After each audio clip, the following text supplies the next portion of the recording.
Si j'avais 20 ans et que je suis en CDI et que je touche un salaire, même de 1200, 1300 euros, et que je serais chez mes parents, j'irais voir la banque en leur disant bonjour, j'aimerais investir dans un petit studio, ma résidence principale, j'aimerais y habiter, j'aimerais quitter le foyer, la maison, voilà, j'aimerais voler de mes propres ailes, madame la banquière.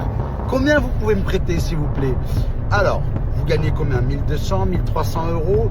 Bah écoutez, je peux vous prêter 80 000, 70 000 euros à peu près, selon les taux. Bah écoutez, avec grand plaisir, on signe où, madame? On signe là? C'est parti, 80 000 euros. Ensuite, je vais voir une autre banque et je refais la même chose. Bonjour madame, je viens pour investir. Le premier studio, je l'ai mis à louer au fait, hein. Je suis toujours chez mes parents.